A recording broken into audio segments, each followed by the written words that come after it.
then I'd like to welcome everybody here this evening for the British Computer Society SIGIST webinar on mentoring. My name is Mike Harris. I'm the co-program chair of SIGIST, the specialist interest group in software testing. We've got a great webinar tonight, which is being recorded. If you're not happy with the meeting being recorded, then please drop out now, and the recording of the meeting will be made available afterwards. We've got 4 great speakers who are going to speak from different points of view of either being a mentor or having been mentored, and talk about the British Computer Society support for mentoring. We've got, after the speakers have all had their turn to speak, we'll take questions, and each speaker should speak for about 15 to 20 minutes. If you've got any questions, please put them in chat. I think now I'm going to move on and introduce our first speaker, who is Olivia Wolfhart. She's had experience on both sides of the mentoring coin, and she's going to talk through her experience as a mentee and why she decided to find a mentor, how she found one, what she gained from the relationship, and she'll also give some insight in the experience of being a mentor. And she will talk as well about the British Career Mentoring Networking Tool and the service it provides to British Computer Society members. Olivia's had a varied background. She's started her career teaching GCSE computer science. She's also had extensive experience working with students in other capacities, including at a small charity. She currently works for the British Computer Society and is working on a range of different initiatives to help improve the British Computer Society member experience, including improvements to the BCS Career Mentoring Network. She's passionate about the power of mentoring and has experience of both being a mentor to disadvantaged people and benefited from being mentored herself. So thank you very much, Olivia. I'll hand over to you now. Thanks very much. That's great. Let me just stick my slides up. If someone can let me know when you can see the slides, that would be really helpful. Yeah, excellent. Thanks very much. Right, so no need to introduce myself. That was a brilliant introduction. Thanks very much for that. So yeah, this evening I'm going to be covering a few different topics for you. So first of all, I'll touch on my experience as a mentee. I'll talk about why I decided to find a mentor, how I found one and what I kind of gained from that relationship. Then I'll speak about what it was like to be a mentor myself, what that involved and what the outcomes were for both of us. And then finally, give you a reminder of the updated BCS Career Mentoring Network tool and the service that it provides to all BCS members. So let's start off then with why I found a mentor for myself. So last summer, I'd been working at BCS for about 6 months, and obviously it had been so full on due to COVID. We'd kind of been repositioning a lot of our projects and our priorities. And I was aware that I was so busy in my day job, but I knew that if I didn't make time to set aside and consider planning for the future career, then I'd just carry on getting buried in what I was doing, and time just flies by. And I knew I needed to have some reflection on my career and what my plans were for the future. And just coincidentally, there's an online group called MemberWise, which I'm part of, which is a bit like a membership body for people who work in membership bodies. And they had started up an online mentoring network. And I spent a bit of time setting up a profile on there and just having a look on the platform at who would maybe be a good fit for me. It was literally brand new. They'd sent out an email saying that it had been released like that week. And they were looking for people to sign up. So I wasn't quite sure what I was going to find. So I had a search on there, and I made a list of the top 3 people that I thought might be a good match for me. And so I reached out to the first lady on the list. We had an initial chat just on Teams, and decided that we probably would be a really good fit for each other. So I hadn't had a career mentor before. I'd always kind of cultivated sort of informal relationships with senior colleagues and people who I worked with. And so I was able to gain kind of advice and insight sort of along the way. But this more formal relationship was quite new to me. But I just really felt the need for some guidance regarding how my career could progress within the realm of membership bodies, and having returned to BCS after a break going to work in the charity sector, I was just keen to know about the types of things that I could be working on to improve my own skills, anything that we could do on sort of skills gap analysis, career progression planning, and identifying any sort of CPD opportunities that might be out there as well. So how did my mentor really help me? Well, between myself and my mentor, we agreed the initial kind of approach that we would take. So first of all, we kind of stripped away anything to do with my sort of day job and the role that I was currently doing, and focused more on just what I enjoy doing at work, what I find rewarding, and what I think has purpose and what really drives me in a job. After that, we kind of thought about whether I'd be willing to retrain and start at the beginning again to maybe do something completely new. And if so, what would that be and what could that look like? And just fundamental questions around, you know, is the mission of the organization I work for really important to me? How would I balance that with my role? And then we reflected on my current role, what my strengths are, areas for development, and any gaps. We thought about where I sort of saw myself heading. We looked at job descriptions for roles that I might aspire to in the longer term, what kind of skills and knowledge would be needed for those, and where I might need to look for some skills development opportunities, really, how I could sort of take action and develop myself. And we did identify a couple of online courses and stuff like that for that. And I think, you know, there's loads of different ways that you can approach the mentor-mentee relationship. And for some people, it might be super focused on, like, this is the job title I'd like to have, or this is how I want to move up to this specific role, or maybe how would I move into a different area within the business that I'm currently in. And so whatever you want to focus on will obviously affect the steps you take together. Mine was quite loose and kind of started right back from basics, but obviously not everyone will sort of need to do that. And I think for the relationship that I went through, we spent a lot of time reflecting on those sort of fundamental questions, and the types of questions that we discussed right at the beginning often pop up in my mind now when it comes to decision making with regards to my career. And I've changed my mind, gone backwards and forwards on a few different things. Like, for example, would I be willing to kind of go right back to basics and start right back at the beginning and do something completely different?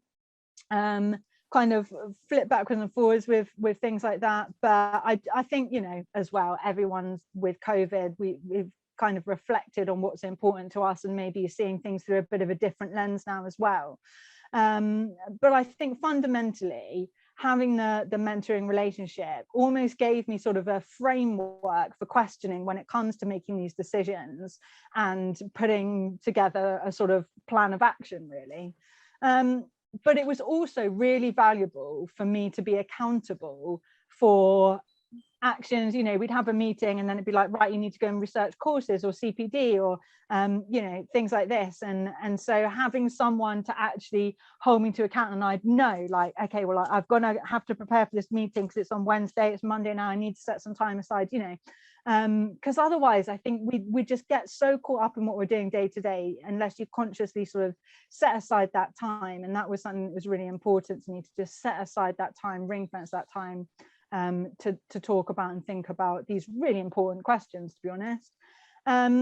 So that was my kind of experience of having a mentor. I mean, our relationship went on for about a year, but sort of at the beginning we were having calls every couple of weeks, and then we went to monthly, and then it went to every couple of months, and we slowly sort of, like, as I had more and more long-term actions like courses and such, then we sort of stepped back from the regularity of it. But again, it's up to, you know, different people and different circumstances are going to suit, you know, different things.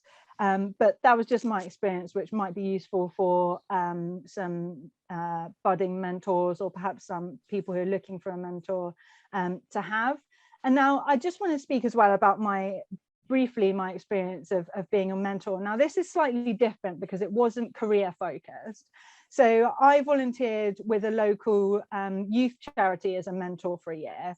And the charity supported young people from disadvantaged backgrounds, and I mentored a 16-year-old for 1 hour a week for the year. And as an ex-teacher, I really missed having the opportunity to support young people in this direct way. So when this opportunity came up, I definitely went for it. And at the beginning of the year, we just did, you know, the normal sort of stuff. We did some goal setting, which was things around relationships with their family, some stuff to do with education, some things around finding employment. And then we reviewed these goals on a quarterly basis. But I think really some of the key elements of this mentoring relationship were just about listening, about showing up when I said I was going to, being reliable. And, you know, we could provide advice where appropriate. And obviously there was the safeguarding side of things as well to be mindful of. And I could offer some practical support. So to do with things like booking and attending college open days. We did some of that together. Help them with some job searching and filling in some application forms and stuff like that. So it was good to be able to have a sort of a direct input, but the listening was a massive part of it. As the year in any 16-year-old's life, it had its ups and downs. But overall, we did finish the relationship in a really good position. So we managed to secure a place at sixth form college, and also find a part-time employment as well. So I really felt that I was able to benefit them through the relationship and the stuff that we did together. And, you know, the main reason I did this was obviously to support someone who was going through a difficult time, but it was also a good opportunity for me to develop my own interpersonal communication skills. And it was obviously a really rewarding experience as well. So hopefully that was a little bit useful as well. And then the last thing I want to touch on is the BCS Career Mentoring Network. So as part of my role in BCS, I've supported the overhaul of the BCS Career Mentoring Network. So you may or may not be familiar with the fact that as BCS members, you have access to this online career mentor networking tool.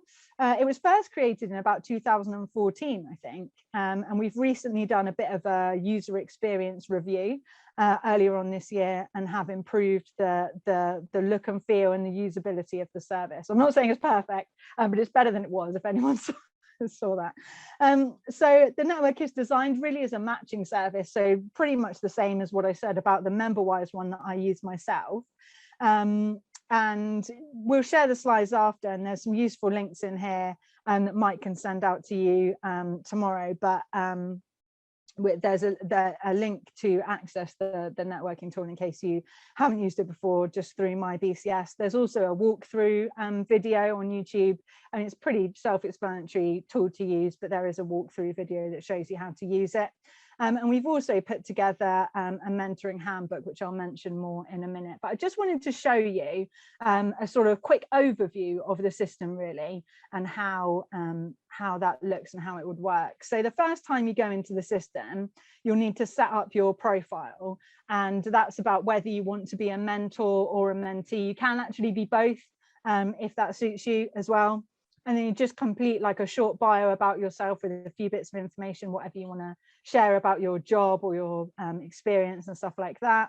And then what you're looking for in a mentor or a mentee. So if you're looking for a mentor, you can say, you know, I'm looking for someone who's maybe got experience in this or worked in this area, or, you know, whatever. And as a potential mentor, you could say, you know, I'm looking for a student or someone who's mid-career, or I could particularly help people who are interested in XYZ, just to help people refine their search when they're going through and trying to match with people, really.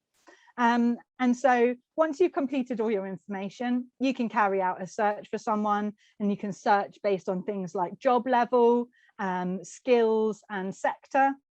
You can look through the profiles then that come up in the search. So an example of that's on the right hand side. It looks a bit, it's all Joe blogs, and it's all taking the pictures out for, you know, security reasons. But let's say, so once you've, you know, carried out your search, then you can look through the profiles that would come up, how it looks on the right hand side, see who you think would be a good fit for you. And once you've found someone, if within the system, you can simply send them a request to be your mentor or mentee, and push them an email notification, and then you can go ahead and decide if you want to match up or not, and liaise with the finer details together.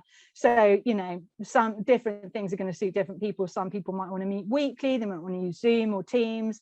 Some people might want to meet less frequently, but hopefully going forward we might be able to do a bit more face-to-face, or, you know, whatever kind of suits you both, really. So I mentioned also that we've created a mentor handbook. So this is designed with first-time mentors in mind, but anyone can use it. And it covers just some guidance on being a mentor, some pointers on establishing a relationship, setting goals, running sessions together. And it's also got some useful resources you can use in your meetings as well. So it's got a few templates for goal setting. It's got a template for you to do a SWOT analysis on yourself. So, you know, just some helpful resources to kind of get you started, really, and get the discussion flowing and help you sort of start building up your relationship together. So please do go ahead and sign up for the mentoring network if you think it's of interest. We especially at the moment are starting up quite a lot of initiatives with students and people who are early in their career, just coming, you know, emerging sort of professionals. So I'd say, particularly if you're interested in becoming a mentor yourself, then I would absolutely encourage you to sign up on the platform if you've got some time to donate and would like to help some of the sort of future professionals of the industry, really. So I think we're going to do questions at the end after everyone's presented, and Mike's got the links for the platform itself, the video walkthrough, and the mentor toolkit as well. So you'll get those in a follow-up after the session. And I think that's about it for me. So I'll stop sharing my screen and hand over to the next speaker. Okay.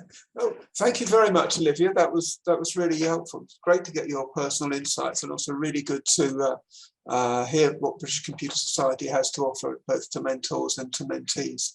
And as Olivia said, she sent me some links, and I'll put these out tomorrow on the SIGIST handle on Twitter, and I'll post them into the SIGIST group on LinkedIn as well. So thank you very much, Olivia. Our next speaker is Sam White. Sam lives in Manchester. He's been working in IT for almost 20 years in IT support and as an IT support manager.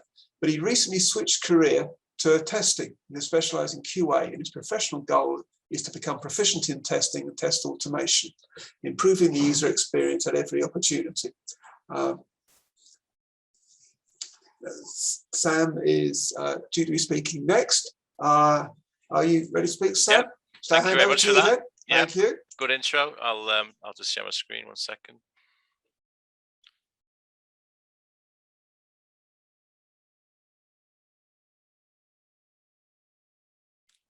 All right. So yeah, well, thanks very much for joining. If I can get this up on the right screen.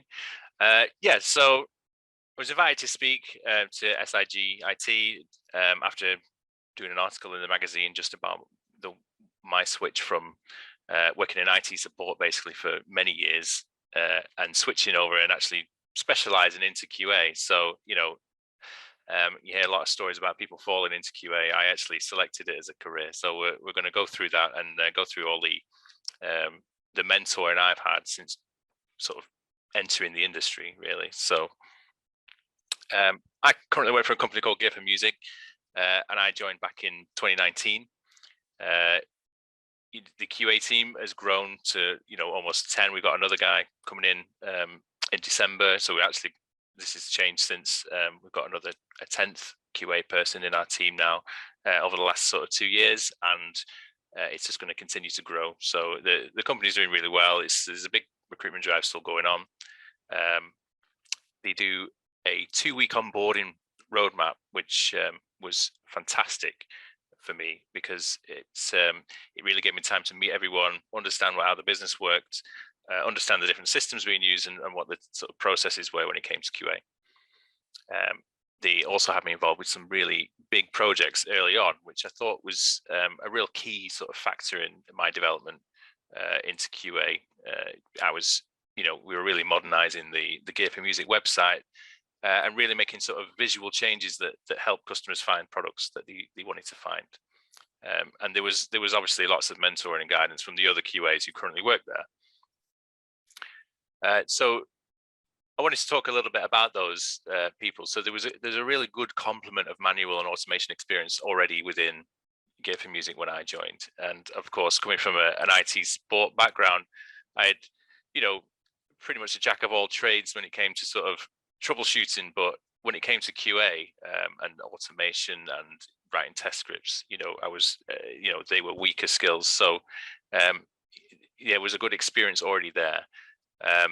There was also a new test automation framework coming into play, and I was included early on to be involved with that. So that basically meant learning JavaScript, learning WebDriver, and everything that came with that. So the more experienced QAs did guide me in how to approach different projects I was working on, because I had not worked in an e-commerce environment before.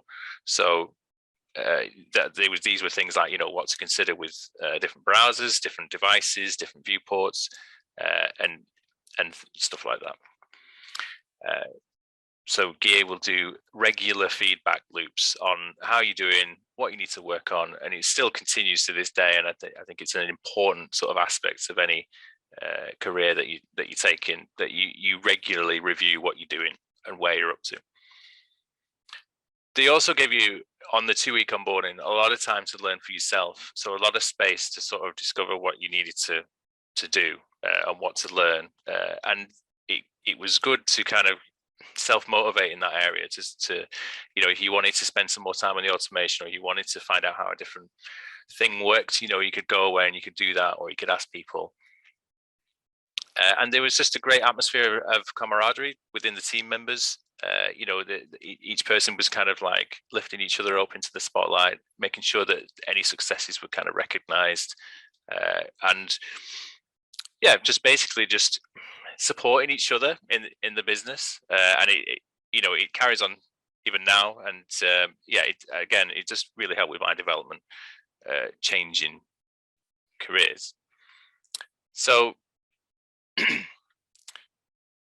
basically just a few tips on how to mentor and how to be mentored and what to do with it. Basically, you just elevate everyone that you work with, because it's not a competition. You can't be comparing yourself to other people and where they're up to, because this is about what you're learning and what you're bringing to the business, and no one else has your, you may not be, in QA, but no one has your skill set. No one is like you. No one thinks like you. So, you are bringing something to the table, even if you're not, necessarily as proficient in the industry as other people.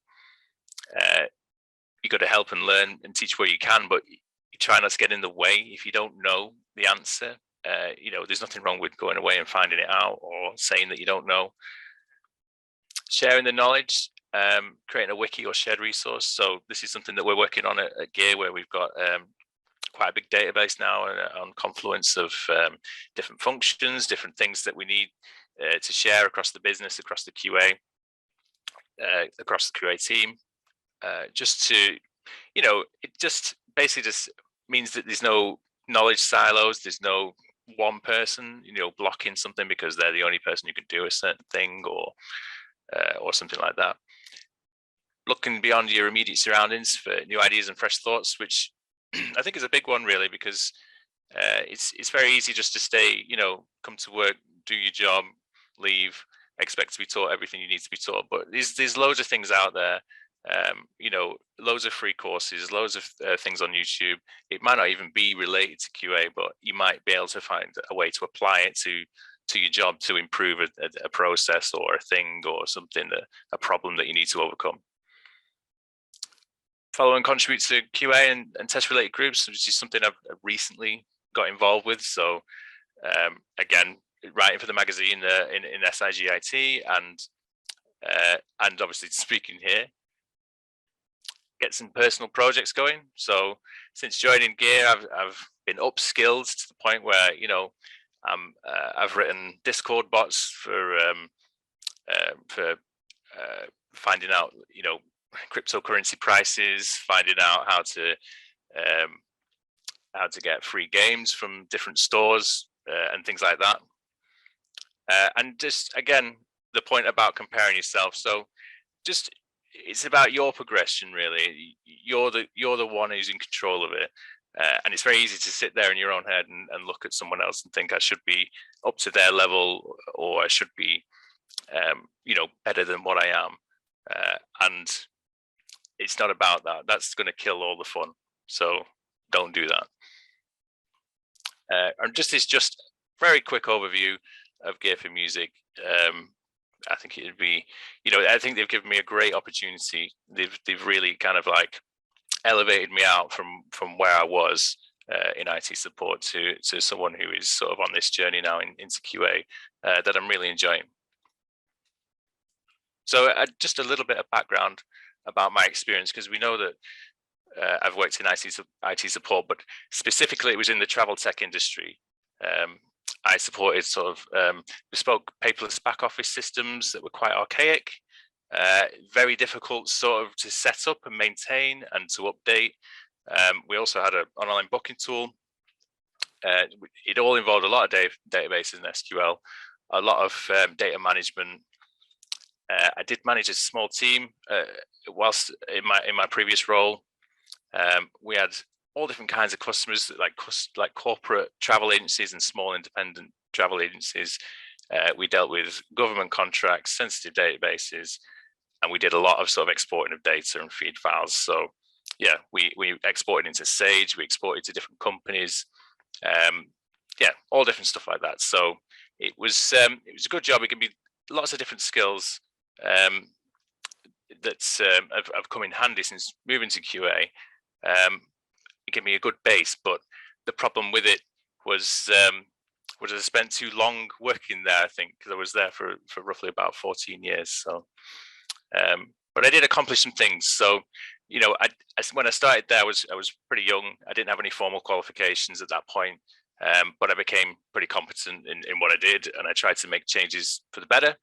I was involved with implementing a new email-based ticket system, which we didn't previously have. We also had our legacy system moved to a software as a service solution, that was a pretty big deal.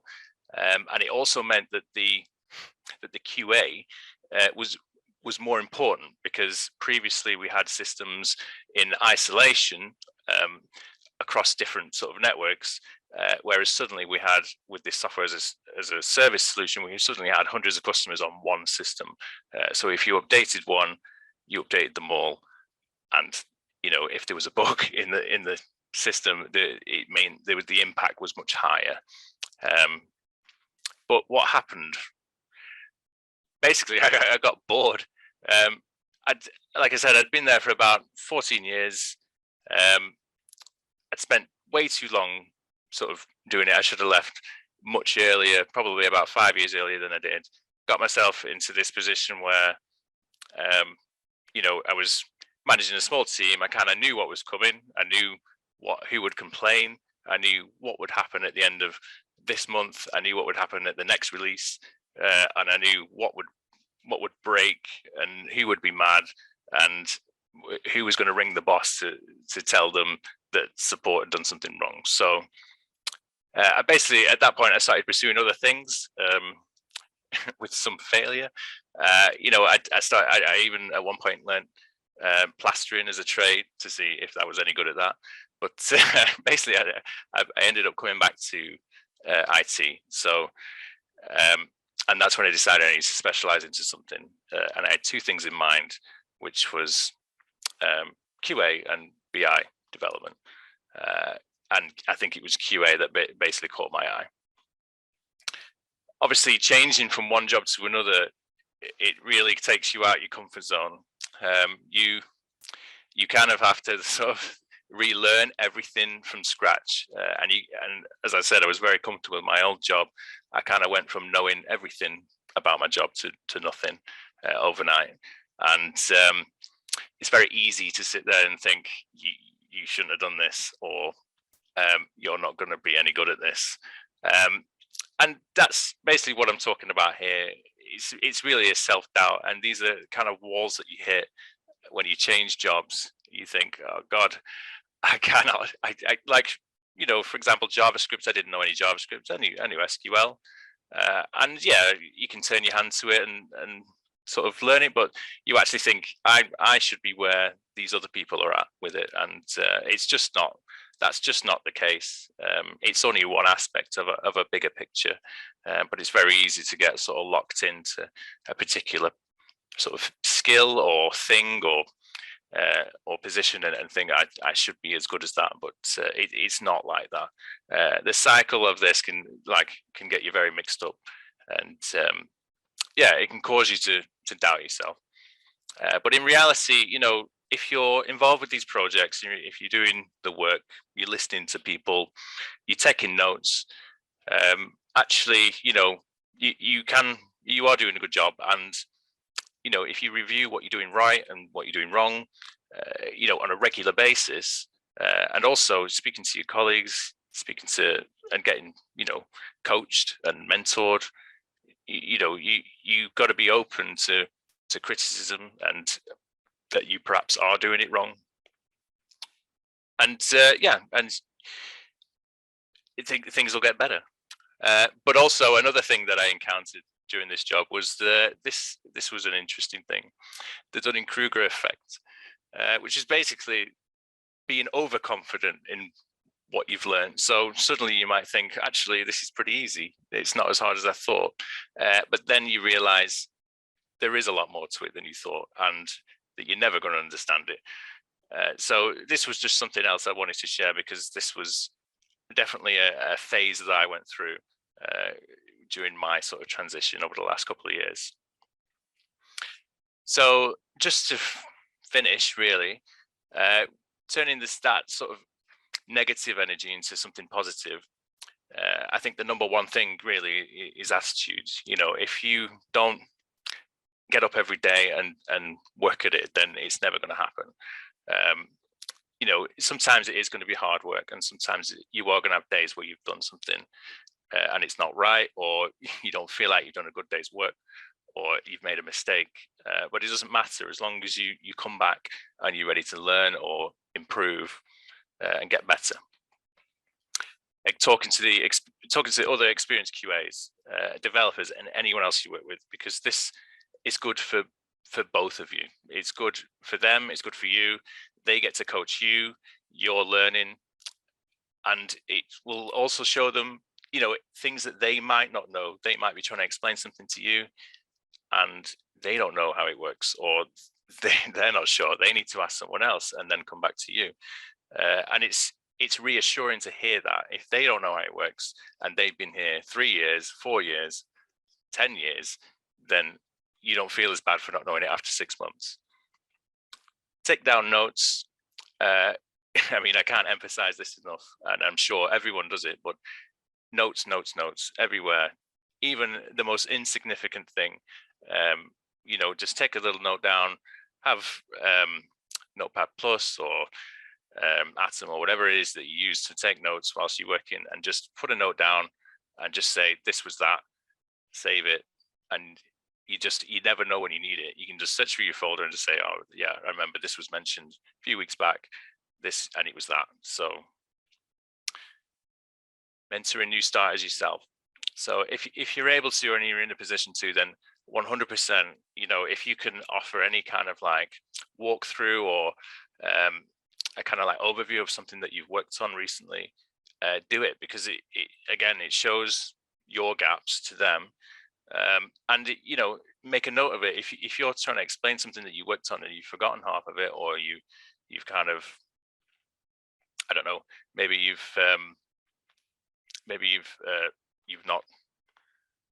can't explain it properly, then it's a good exercise, because it's showing your weaknesses as well. So and it'd be good for them to see that, you know, and then you can show them, you know, who to ask or who to go to find out the answer.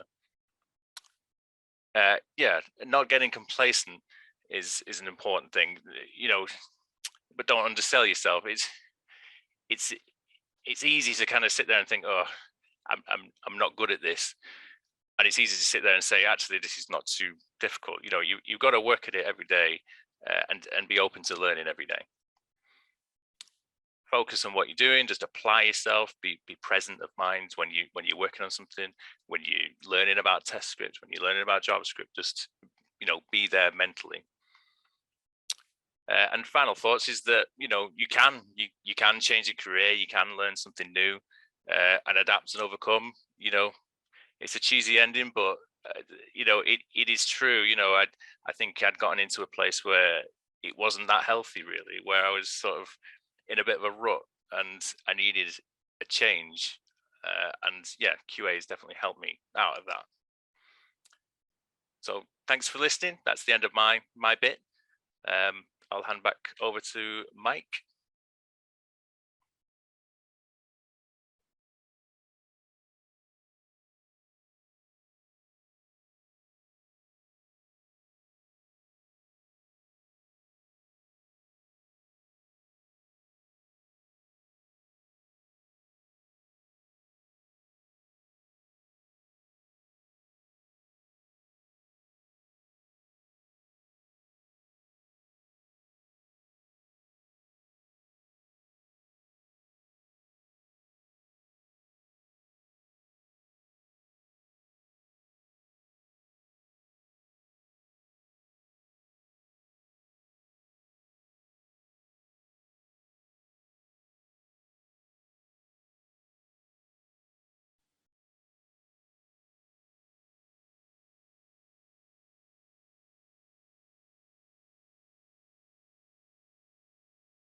Can just somebody let me know if they can hear me, because it looks as though we can hear you. Okay. I think Mike is having a trouble with the muting, so we'll carry on. Yeah. Sorry about that, everybody. Technical issues have been happening all evening. As you can see, Andy's actually sharing my slides for me because I can't actually share through Zoom for some reason. So it's all happening tonight.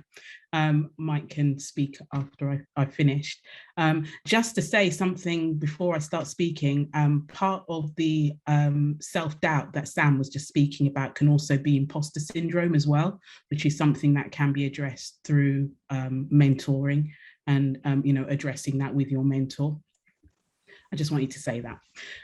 So I'm going to be talking to you today about my mentorship experience and how you can get the best and the most out of mentoring. Do you want to go to the next slide, Andy? Thank you.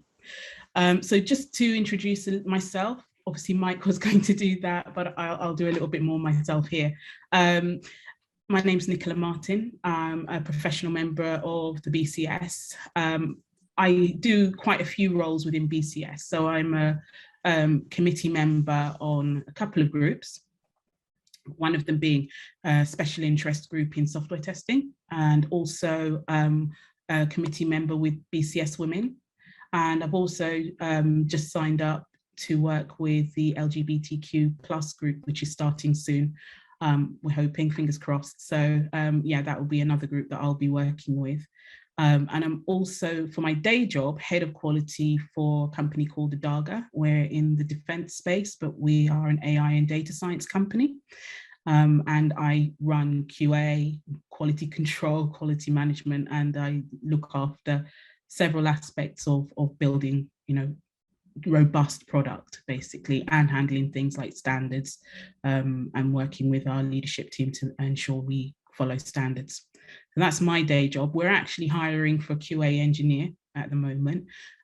So if you follow me on LinkedIn, I did post a link the other day if anybody's interested in applying. I think you could be based in London or Bristol, so I just wanted to drop that one in. But yeah, if you're interested in a quality engineering role, then yeah, do get in touch and I'll point you in the right direction to apply. So I also mentor, which is the subject that we're here to talk about today. And I mentor through the portal that Olivia was talking about earlier, actually, for BCS Women, sorry, for BCS. I also mentor for Women in Tech Global UK and for the Association for Black and Ethnic Minority Engineers UK. Next slide, please, Andy. So I thought I'd talk about my career path to try and give you an idea, a bit like Sam did before, that you can come in from anywhere. It doesn't even really need to have been a tech background, and you could get a role in tech and also become a mentor.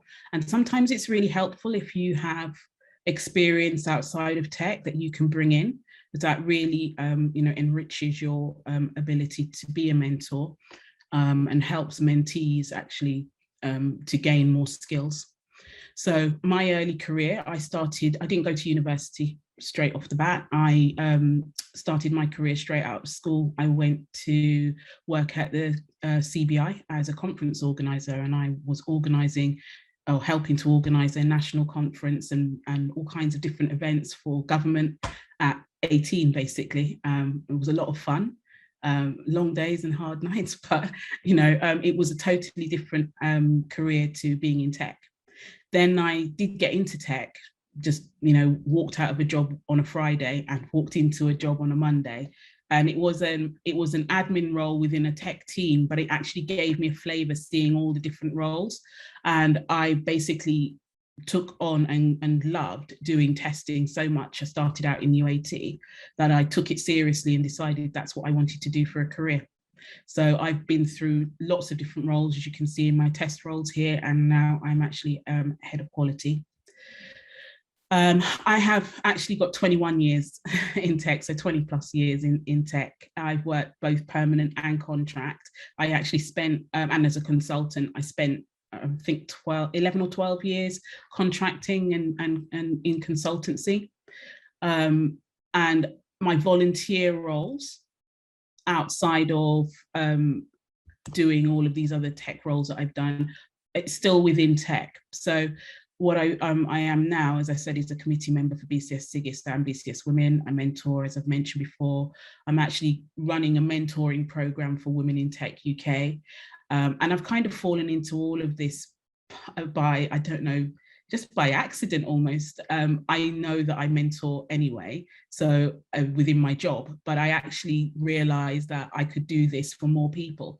So I've ended up volunteering for all of these different organizations. And I previously used to volunteer for United Nations Online Volunteers as well.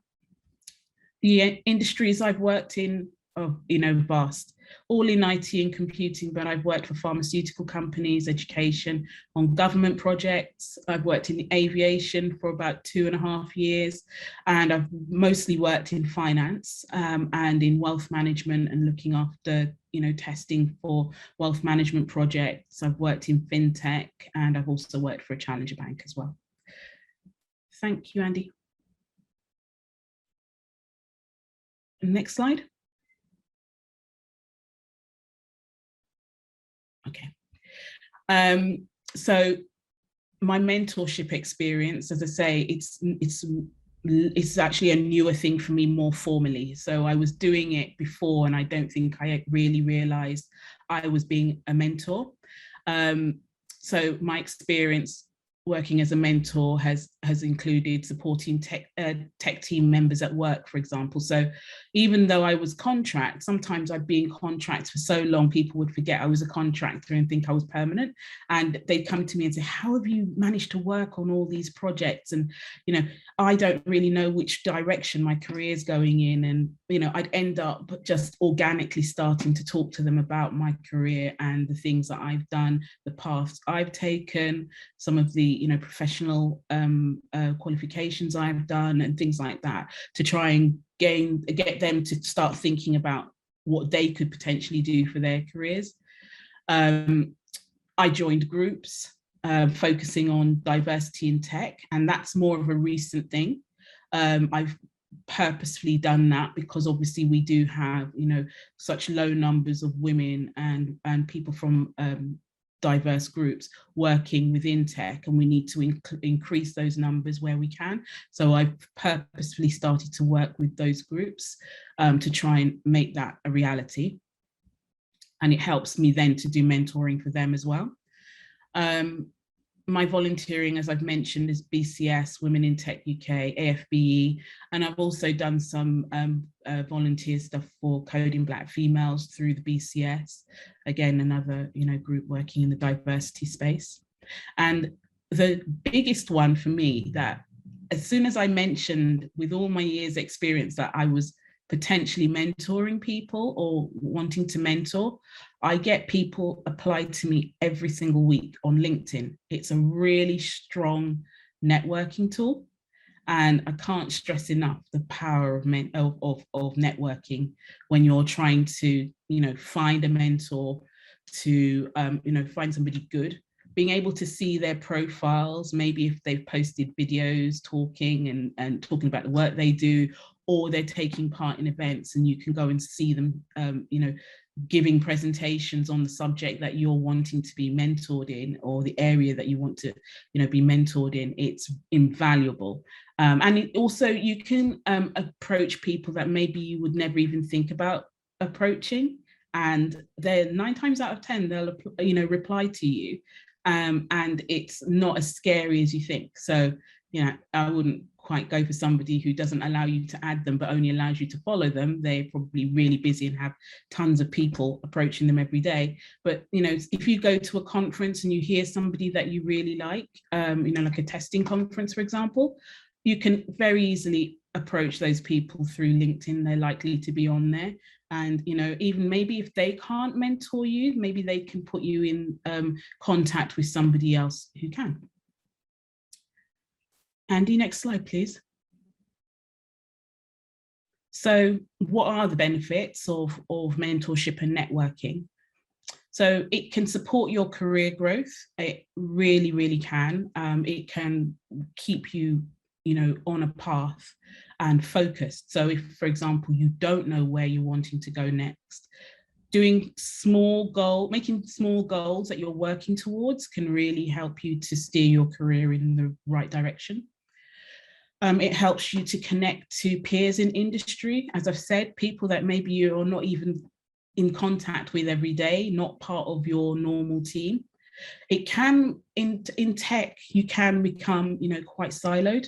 If you're only working for a small company, for example, and your team is small, you might not get the chance to do very many social things, especially as we've been in the pandemic.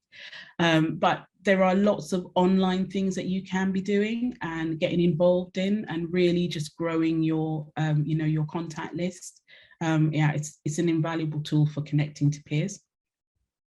It builds your confidence. If you're not used to speaking publicly, set that as a goal with a mentor, and it's something that you can actually work towards, so long as that person is confident that they can give you those skills. But even just doing small things, like setting those small goals and achieving them, you'll find that gives you a lot of confidence where maybe you didn't have it before. So maybe presenting at work, or doing something for yourself, a project for yourself, and then presenting that at work or sharing that with your colleagues. Having somebody who's always got your back and is your champion basically is, going to give you the confidence that you need. So I stress it again, it's setting short and long-term goals. So what mentorship isn't is coaching or training.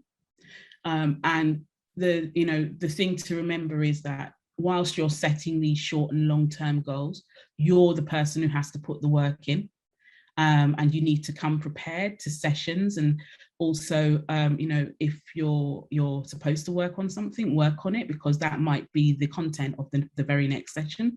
So setting short and long-term goals and really committing yourself to doing those, it's really, really important.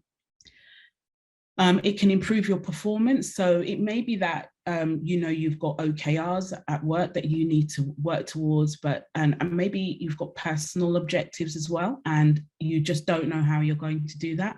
Working with somebody who can be your mentor is actually something that you can include in your task list. So they're not going to train you, but they can give you good advice based on their career. And also, helping you to develop strengths in areas that maybe you just didn't even consider that you needed for your career and, your knowledge. actually being with a mentor who has some experience will allow you then to think about those things that you need in terms of strengths that you didn't even consider before. So there are some benefits to having somebody who has a lot of experience as your mentor, but equally you could potentially have somebody who's only just started working in the industry as well as your mentor. But sometimes it's nice to mentor with somebody who is at the same level as you, but just in having a different experience. So yeah, there's a lot of ways that you can develop strengths as well. And those are the benefits of mentorship and networking. Andy, next slide, please. How do you find a mentor? Okay, so there are lots of ways to find a mentor. You can join a professional organization such as BCS, which I'm hoping that most of you on this call are members. If you're not, please consider doing so. It does wonders for your career. And then you can join the specialist groups or local area groups, like the specialist group that we're in now, which is SIGIST, Special Interest Group in Software Testing. You could join a quality group, or if you're interested, you could join BCS Women or any of the other specialist groups that are on there. Other groups that I am in contact with, and so I'll make those suggestions, if you're a female working in this space, for example, and you feel that you don't really have a chance to find a mentor, you can also reach out to Women in Tech Global. Black Coding Females runs a mentorship program, and Women Tech Network also runs a yearly conference, a big global conference, but they also have a mentorship program, and they'll connect people.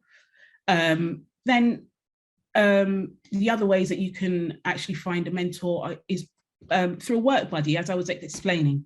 So if, for example, someone's just started, you could if you've just started somewhere, you can actually buddy with somebody and they can become your mentor. They may not even realize they're mentoring, but actually they're doing a lot to help you to settle in and to find your way. And that's a nice short assignment of mentoring. You can attend hackathons, all kinds of group activities that allow you to network and connect to people. If it is a hackathon that you want to join, it could potentially mean that after that you can reach out to the people who organized it, or other people who attended, other developers or testers, and maybe gain a mentor that way if you wanted to become more technical, for example, and focus on your automation skills. Again, as I've said before, perfect way to do it is to reach out to your peers and network, use LinkedIn and social media. Not so sure about Twitter myself, but LinkedIn works wonders. And especially during pandemic, it's been a really amazing tool. There are events being advertised on there, so you can join events, you can join groups. And a lot of groups that were on Meetup are actually moving over to LinkedIn because they've realized it's a more powerful tool. Next slide, Andy.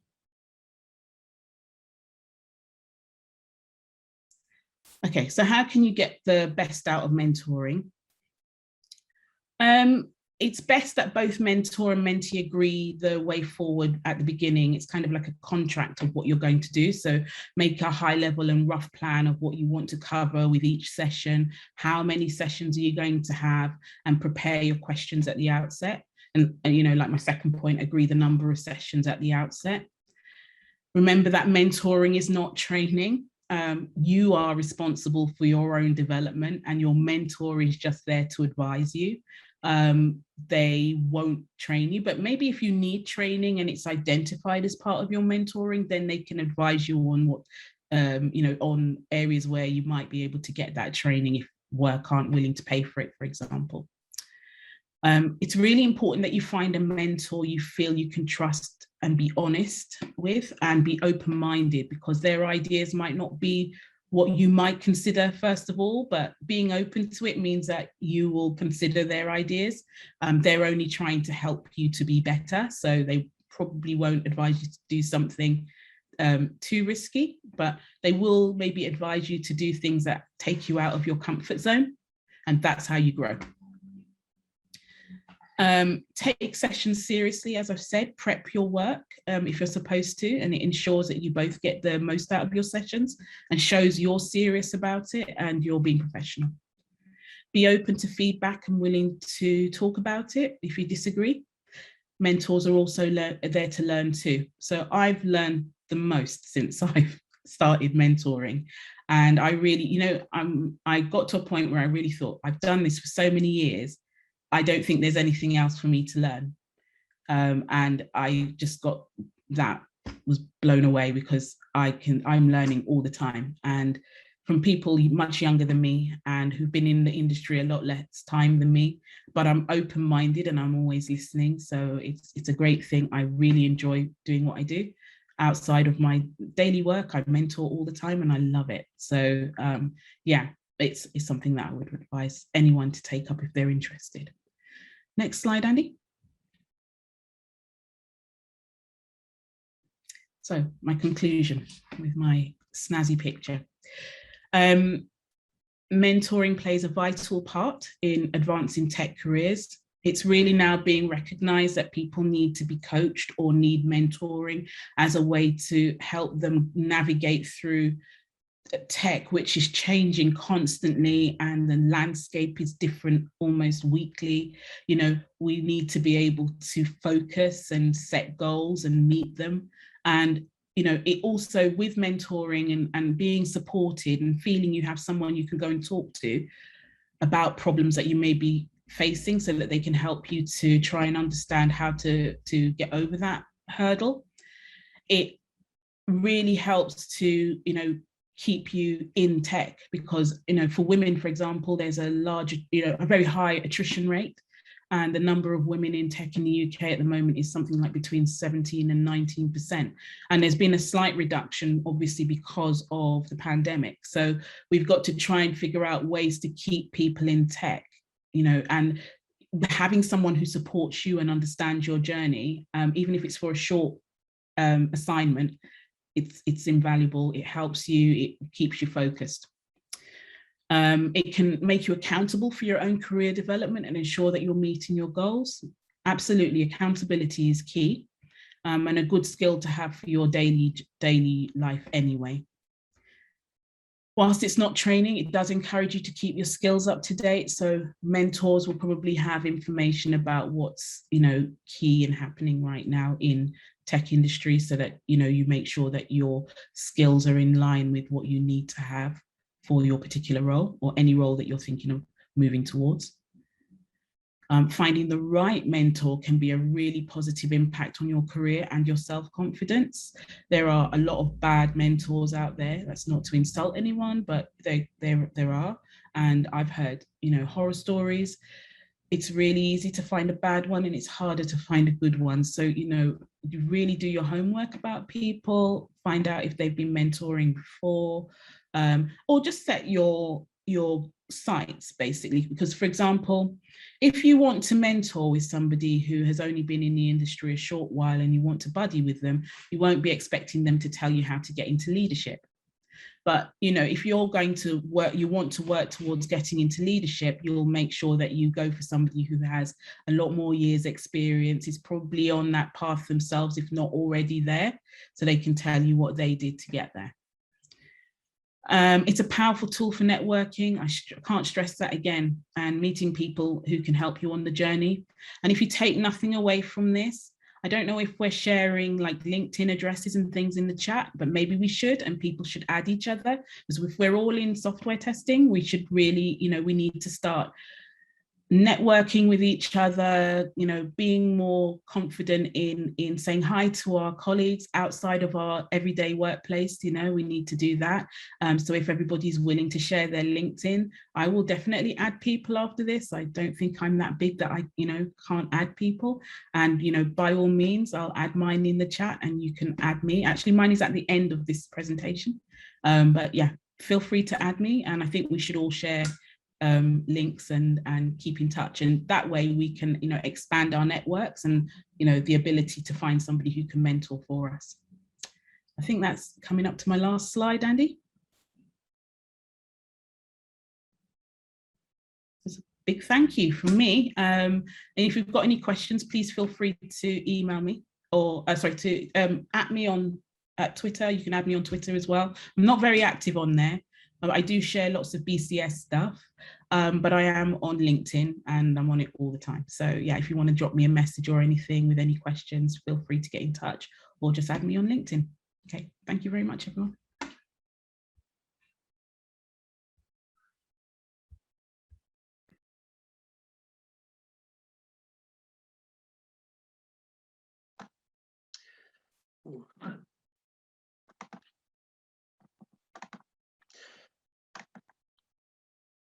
Can anyone hear me? Yeah. Yeah. Cool.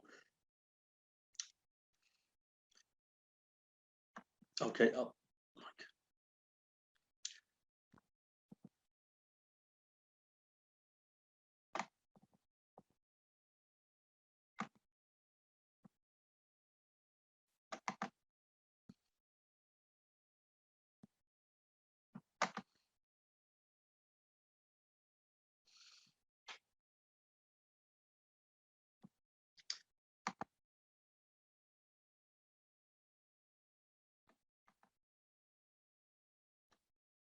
Okay. All right. So, and Andy, I'm here now. I've had to reboot, and Nicola's just unmuted me, so I can introduce you now. Thank you. So, our final speaker is Andy Shaw.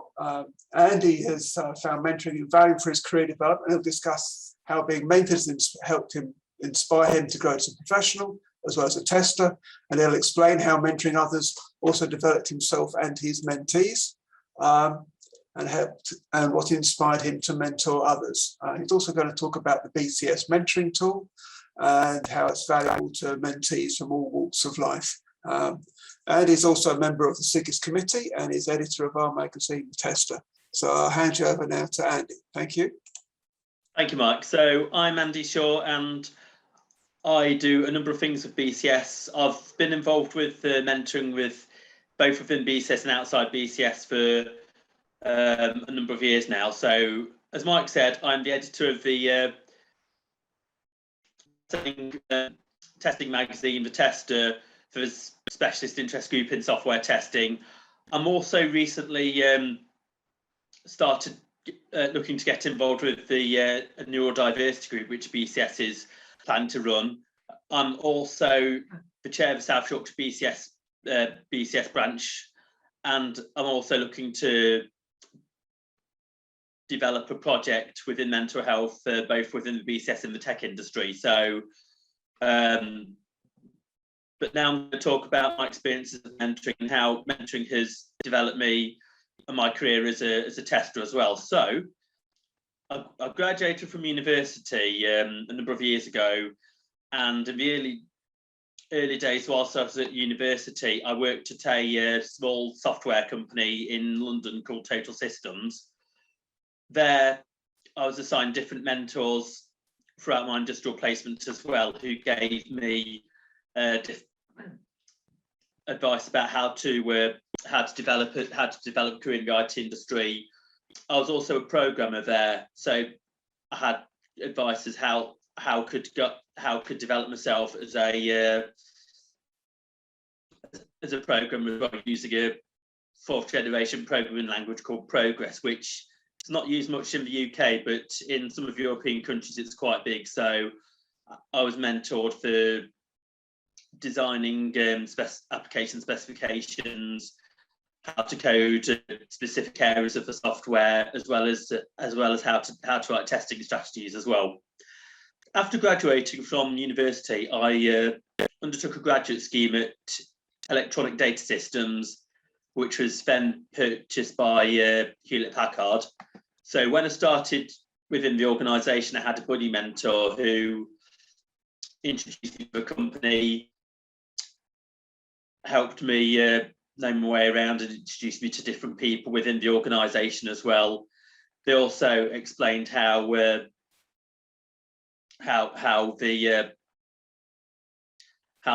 environment worked as well.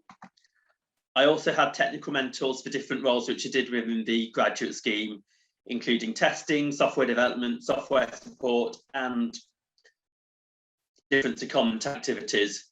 So they gave advice about how to program and how to support specific applications, which I was developing and supporting, as well as testing.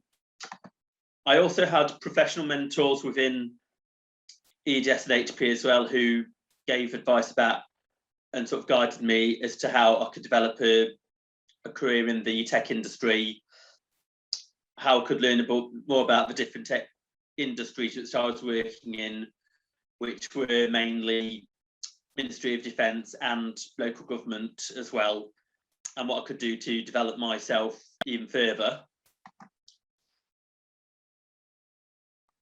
I also became a mentor as well within EDS and Hewlett-Packard as well.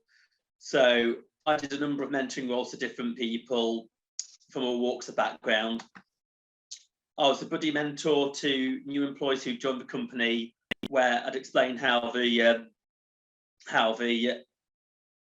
company was structured. I introduced them to different people. One of the people I mentored as well, I actually got him introducing to other people by volunteering myself and him to do charity collections each month for a specific charity as well. I also mentored colleagues as well who were undertaking specific roles, and how to use specific software and things like some of the systems which we were supporting as well. I also gave them advice on how they could develop themselves professionally as well, and I used to take some mentees actually to British Computer Society meetings down in Oxford when I used to live near Oxford years ago, which was also interesting, and also getting them networking with other like-minded colleagues as well. A lot of the work I did with EDS and Hewlett-Packard, I did a number of different roles. The last role being within there was project support, which I didn't mind, but my heart wasn't in it, because I actually thought that I was actually going to be developing a career with a large multinational corporation for a lot of my life. However, in 2013, I became redundant, which was a shock to start off with, but the beginning of something better. So I looked at a lot of different skills which I had, and I looked at different areas which I was interested in learning about and interested in doing as a career. I was considering other things like development, but testing caught my interest. So I attended a number of networking events to do with testing, and getting mentoring and guidance from colleagues within testing as well, who developed successful careers as testing as well. I also found as well that if I spoke to people as well, I'd learn more about the industry as well, and attending networking events, which was good. So I became a tester. And after taking the ISTQB exam, I started my first role in 2014. It's my first official role as a tester. So I enjoyed testing as well. And looking back, it was one of the best decisions I ever made as well. So I wanted to give back to the community, and I also wanted to help other people develop careers, in particular in the tech industry, in particular in testing. So I started registering myself onto the BCS Mentoring Tool and mentored professionals from all walks of life, some who were changing careers from different industries, for example, mental health, as well as a PhD student who was working towards a doctorate in geology as well, who I mentored him about how he could develop a role in testing as well.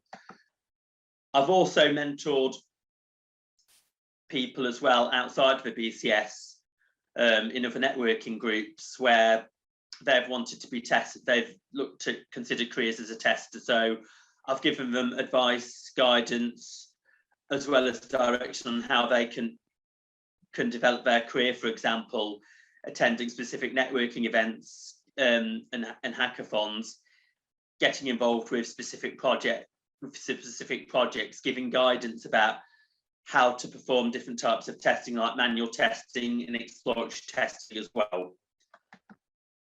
The BCS Mentoring Tool as well has been updated recently, and I wrote an article about it earlier this year in issue 8 of the Tester magazine. So the BCS Mentoring Tool is good because it allows you to identify mentors and mentees as well. So you can actually register yourself as a mentor or a mentee within the portal as well. I think it's good as well because it helps you find people who you may want to be mentored by, and if you want to mentor people as well, you can also find people who you want to mentee as well. So first of all, you'll need to set yourself a profile, and you can be both a mentor or mentee, or one of the two, depending on how you would like to develop your career. You can also search for potential mentors or mentees as well by using a search of different mentors or mentees using specific search criteria. For example, what level within their career are they? What specialist subject knowledge do they have, for example? And as well, reaching out to other people as well. So when I've been mentored, for example, I've had people reaching out and asking me if I can be their mentor as well.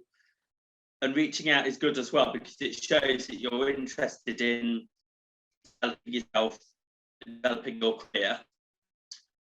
And a lot of the time people will say yes, I'm happy to mentor you. If somebody says that they can't mentor you, they'll usually provide a fair reason anyway. However, they'll give advice on where you can look, so you can actually find the right mentor for you. So I'll tell you about a little bit experience of mentoring which I did have on the SIGIST public speaking mentoring scheme, which the Specialist Interest Group and Software Testing had run. So I was actually being mentored by a professional mentor, somebody who was a world-class public speaker, and I was to do a first talk at a national conference.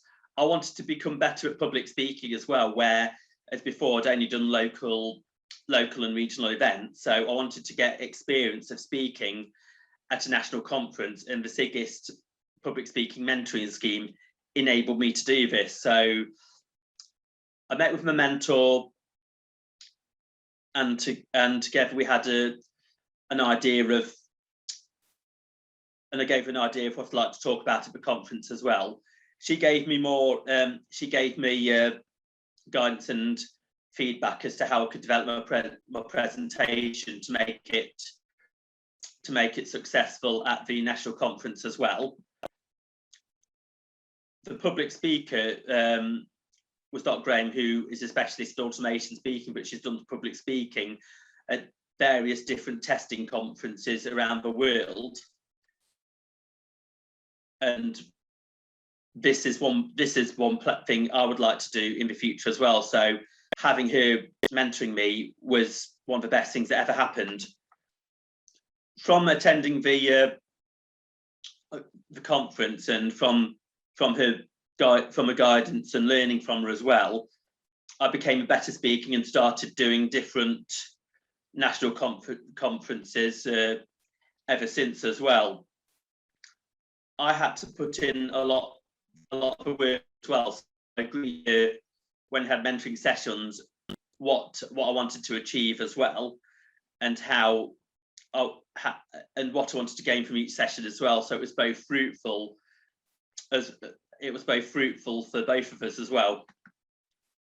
So the traits of a good mentor is somebody who can motivate you and help stretch you as well in order to reach your goals.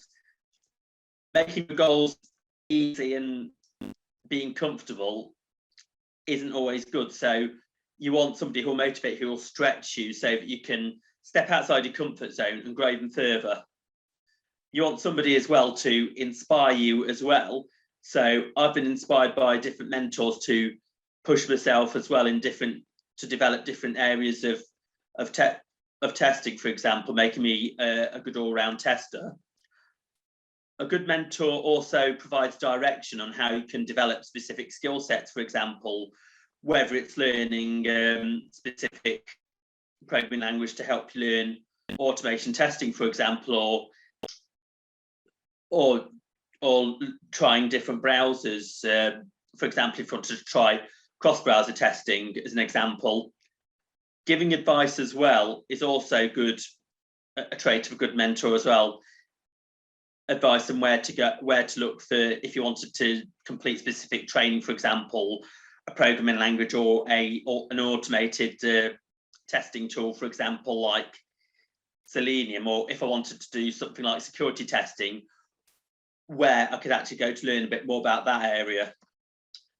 They'll also help you develop as well, giving you support as well, and setting goals so that you can achieve them as well. Goals which are specific and measurable, a little outside your comfort zone, but something which will stretch you and help you to get better. So if you're looking to be mentored, or also as well mentor people, this is a two-way process. This is a two-way process as well, and you've both got to get something out of it. Otherwise, it isn't effective. So you have to have respect for somebody you're mentoring or being mentored by as well. There's no point asking somebody to mentor you who've got absolutely no respect for as well. So there's got to be a basis of mutual respect between two parties. Ideally, you'll look for a mentor who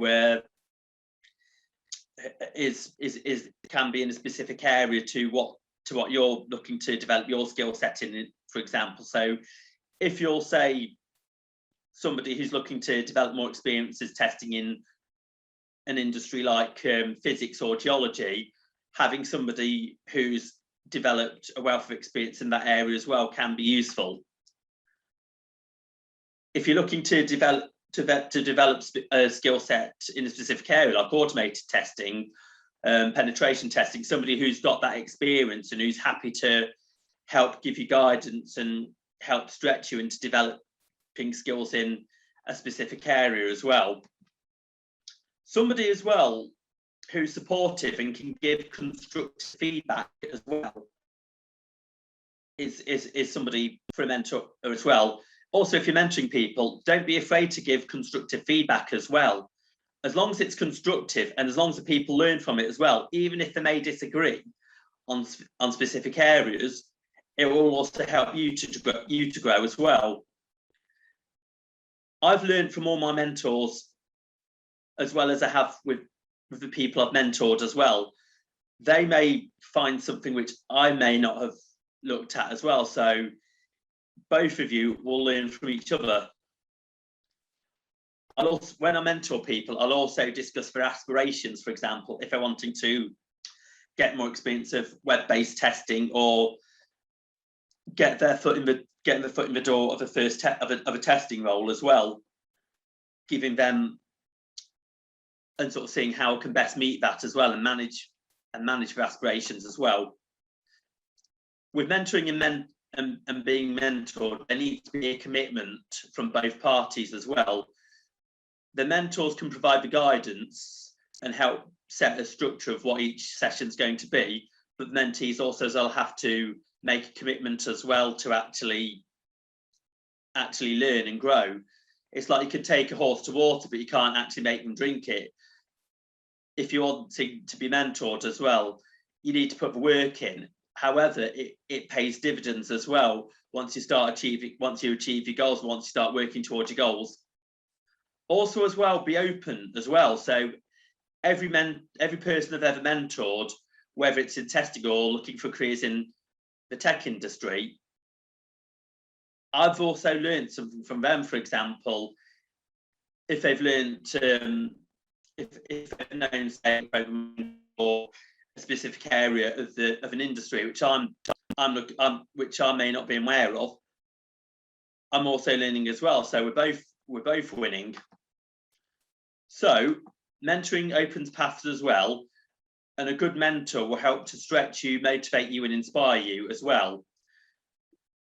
I think mentoring's been a great experience, and there's a lot of places as well where you can gain mentoring, where you can be mentored by people as well. So SIGIST is one area where, whilst I've been on the committee, I've actually grown as well as a tester, as well as the different networking events and people who I interact with as well.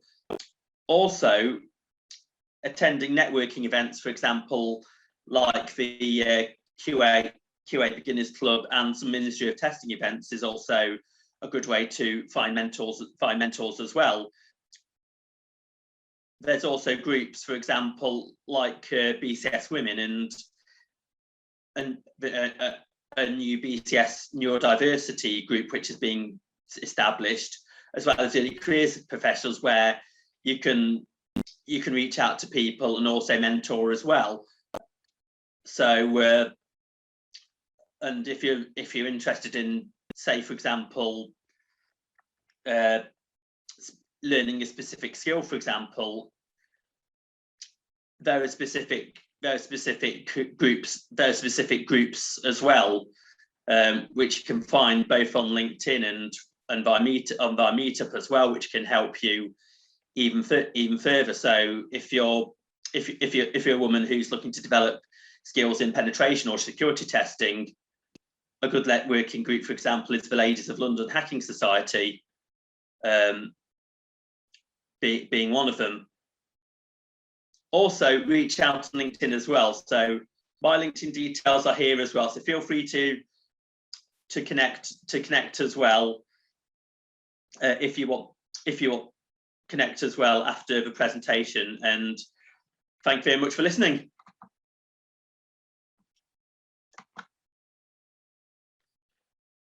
Ooh.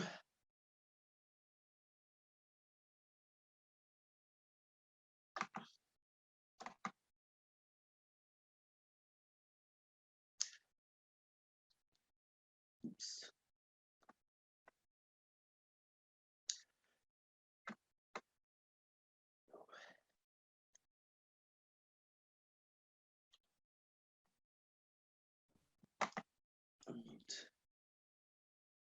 Andy, I think we might have lost Mike. Yeah, just trying to unmute him now.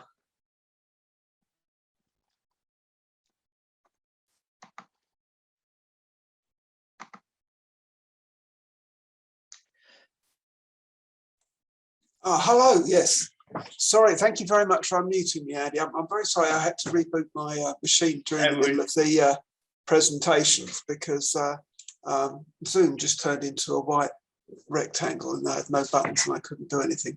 But first of all, I'd like to thank everybody who's spoken tonight. We've had 4 really great conversations, with really great talks from people with different points of view on the mentoring process, and that's really been very useful for us all. And I'd like to thank them very much and ask anybody if they've got any questions. Maybe while we're waiting for the first question, I could ask what advice you would give if there was someone wanting to, say, is there a graduate at the moment or a recent graduate maybe, and they wanted to move into testing? What advice would you give them to find a mentor? If anyone from one of the speakers like to give an answer?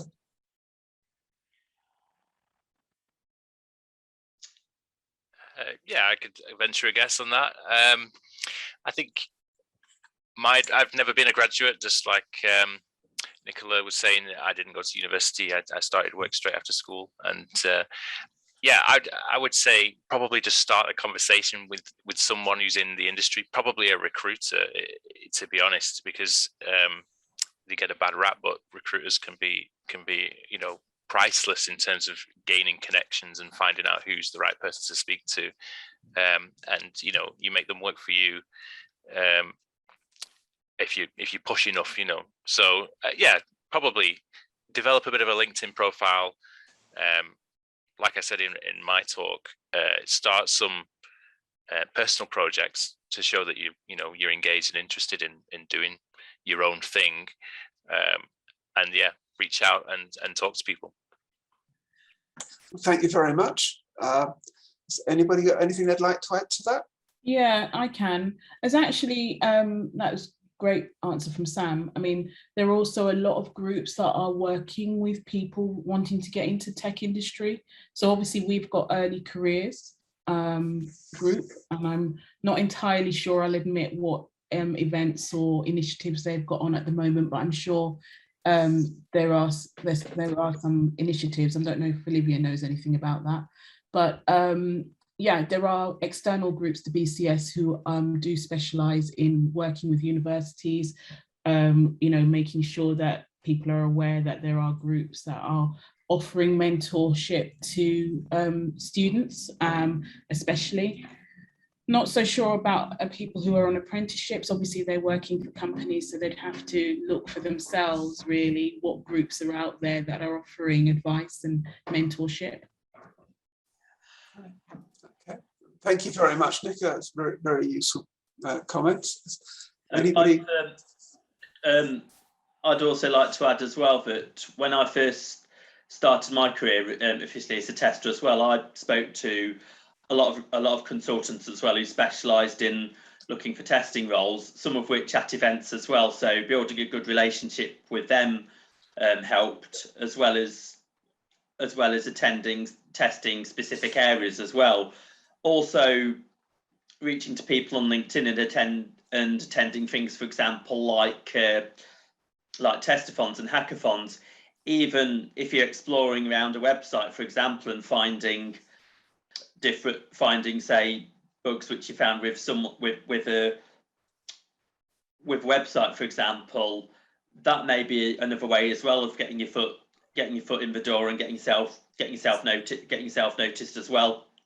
Right. Okay, thank you very much, Andy. I think I think we haven't had any questions, but I think we probably dealt with an awful lot of the issues that people were wanting to know about. So I'd like to thank all the speakers for giving their time and giving us their advice and thoughts on mentoring and their experience.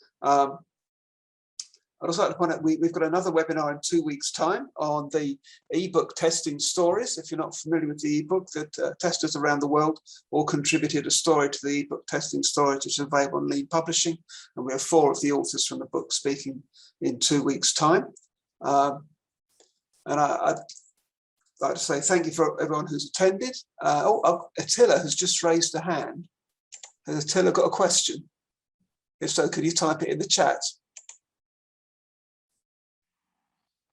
And if Attila hasn't got a question, then Mike, there is actually another question in the chat from Thomas, which is, yeah, he was just asking, he wanted to know thoughts on how much time a mentor should invest in a mentee to make it worthwhile. Oh, that's good. Attila's question's just come through now as well.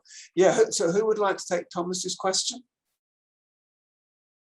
From my perspective, really, I think it's I don't know if there is a set amount of time, and whether it's more about just sort of a two-way dialogue to try and figure out how you can help the person and kind of what you can, you know, how you can benefit them most. I think there's always the sort of you know, the whole thing around mentoring versus coaching, and coaching being a bit more of a short-term thing, but again, I think those terms are a little bit up to how you might want to kind of interpret them yourselves. But to be honest, I think it's just, yeah, just a case of getting together, finding out, you know, setting some goals, and then, you know, like with mine, we met sort of on a bi-weekly basis for a few weeks, and then scaled it down to monthly and then bi-monthly. So it's just about, you know, keeping that conversation going. If you need to be available, you know, set some ground rules. You don't want to have phone calls at sort of like 9 o'clock at night on a Saturday or anything like that. So,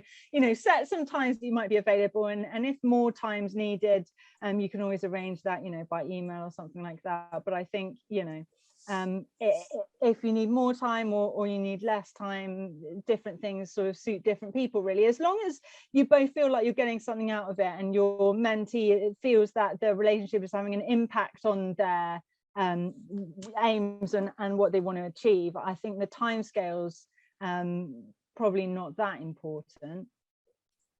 Okay, I would agree. I think it's probably just important to have a clear goal, like Olivia mentioned, and also maybe time boxing it a little bit in different sessions. But I don't think there's a time limit as to how long you get mentored.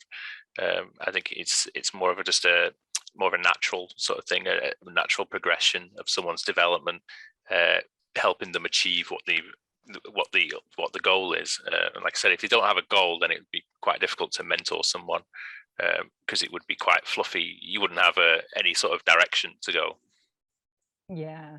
And then I see your follow-up question there. Do you think external mentors could add more value than internal?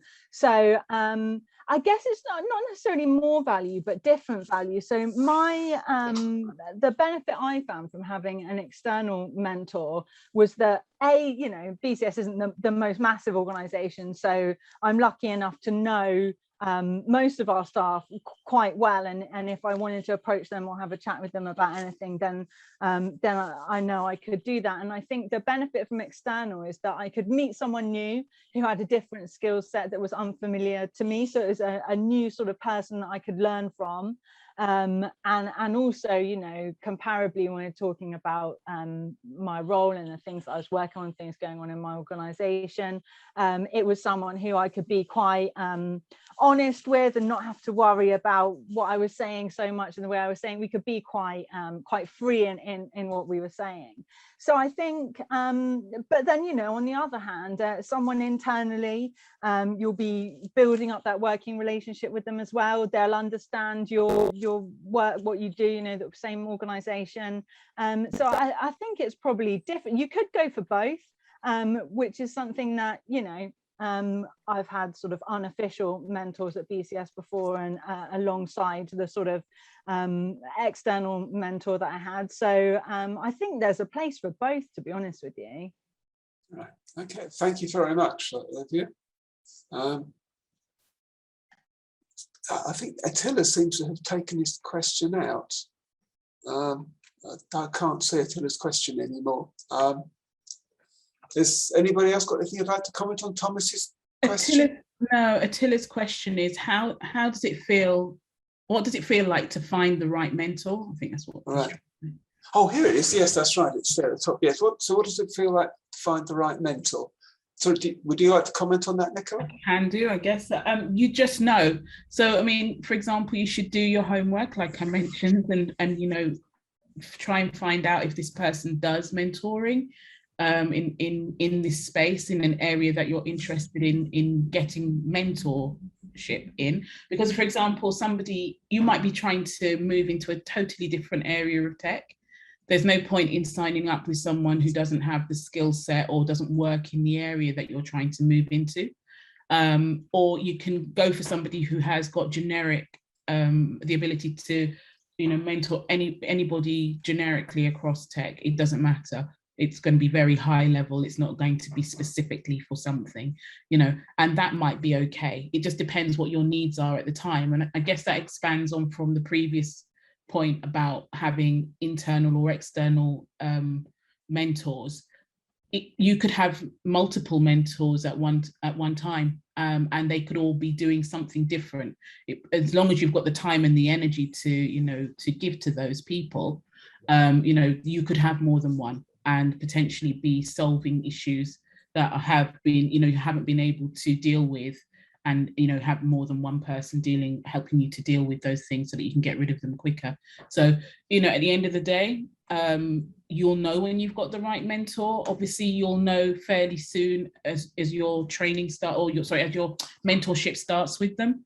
So if you're not feeling comfortable, you don't think that they're right, you don't think that the goals that you've set out are the things that you're interested in doing, or it's not going to work, then you can just say to them that, you know, it's not, you don't think it's going to work and you're going to move on, and they should be okay with that.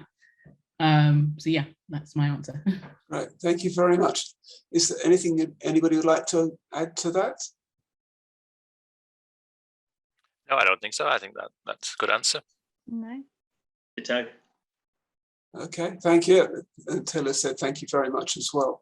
I'm just scrolling through the chat. I can't see any other questions. If anyone's got any other questions, please add them to the chat. If not, I think we will probably finish here. I'd like to say thank all the speakers and who've given their time and give us some very entertaining talks, useful talks. Thanks for answering questions. I thank everybody for attending and for providing us with some good questions at the end. And so I hope to see you in 2 weeks' time when we have our next webinar. And thank you all very much for coming, and hope you have a good evening. Thank you.